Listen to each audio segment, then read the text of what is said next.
Welcome to the Parry. In our series, Legendary Profiles from the Parry. This series is meant to profile some legendary and some unheralded fighters. Today we will be showcasing Terrible Terry Norris. First, let me remind you to jab that like button, uppercut that subscribe button, lead hook that share button, and drop a comment in the comment section. Terrible Terry Norris was born June 17, 1967 in Lubbock, Texas. Norris is a four-time world champion in the junior middleweight division. In his career, he's had 56 total fights, with a record of 47 wins with 31 knockouts, with only 9 losses. Terry Norris went 12-0 before suffering his first defeat to 16-1 fighter named Derek Hurricane Kelly by unanimous decision. After winning his next fight, he went on to lose by disqualification to Smoking Joe Walker for hitting him while he was down, bringing his record to 13-2 with 8 KOs. Norris won the vacant NABF light middleweight title on December 9, 1988, by knocking out the future super middleweight title holder Steve Little. He defended his title against the former IBF title holder Buster Drayton in March of 1989, defeating him by unanimous decision. After his loss by disqualification, Norris won his next 8 fights, 4 being by knockout, when on July 30th, 1989 in Atlantic City, he stepped into the ring with the Hawk, Julian Jackson, as the challenger for the WBA Super Welterweight World Championship title. Julian Jackson was a more experienced fighter and a devastating puncher who was 37-1. Jackson knocked out every opponent he's been in the ring with to this point. Terrible Terry Norris, after winning the first round on the scorecards, was dropped by a crushing right hand by the champion. He got up before the count of 10, but the fight was stopped by legendary referee Joe Cortez. After his loss to Julian Jackson, Norris went on a 3-fight winning streak, with one of those victories being over former welterweight champion Jorge Vaca Duenas. Then on March 31st, 1990, he challenged John the Beast Mugabe for the WBC title at the Sundome in Tampa, Florida. In only one round, Norris stunned and stopped the more experienced and dangerous Mugabe with a devastating straight right that put the Beast down for the 10 count, becoming the new WBC Super Welterweight champion, beginning the first of 3 reigns as world champion.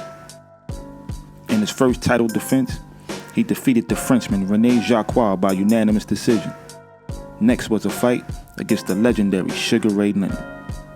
The fight took place on February 9th, 1991 at the world's most famous arena, Madison Square Garden, New York City.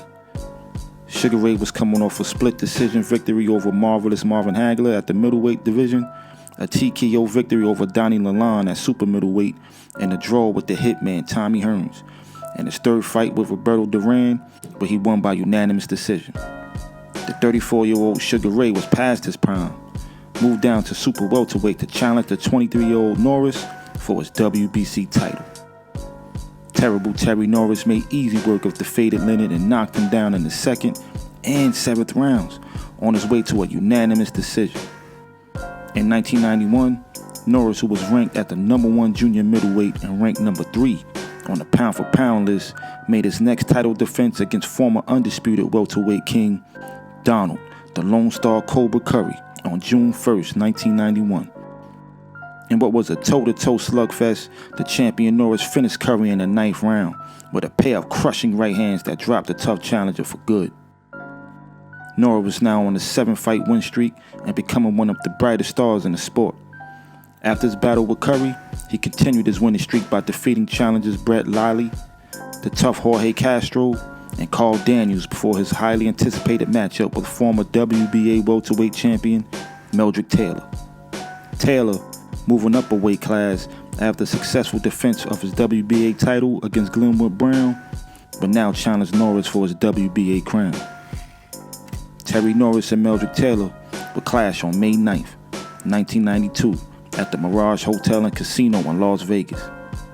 Norris once again met his opponent in the center of the ring, going toe-to-toe and neutralizing Taylor's hand speed with effective counterpunching and throwing blistering combinations.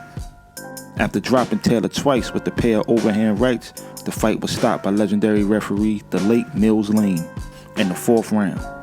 Norris proving to be too big, strong, and with hand speed equal to Taylor's. he would remain champion and continue his impressive win streak.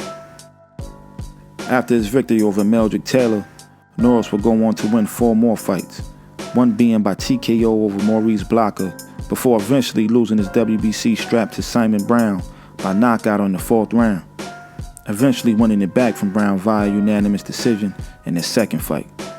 Norris would go on to lose his next 2 fights by disqualification against Dominican Luis Santana. One DQ was for an illegal blow to the back of the head, and the second was for hitting Santana after the bell house sounded to end round 3.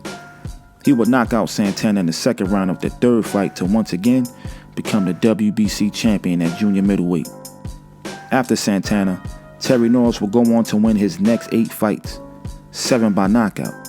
But in December of 1997, at the age of 30 years old, he fought and lost to Keith Mullins, and went on to lose the last 3 fights of his career. In 2 of his last 3 losses, he was knocked out. November of 1998 being the last time we would see terrible Terry Norris in the ring. Unfortunately, due to his many wars in the ring, Norris suffers from pugilistic dementia and Parkinson's disease. Norris will be inducted into the International Boxing Hall of Fame in 2005. This has been Legendary Profiles from the Parry.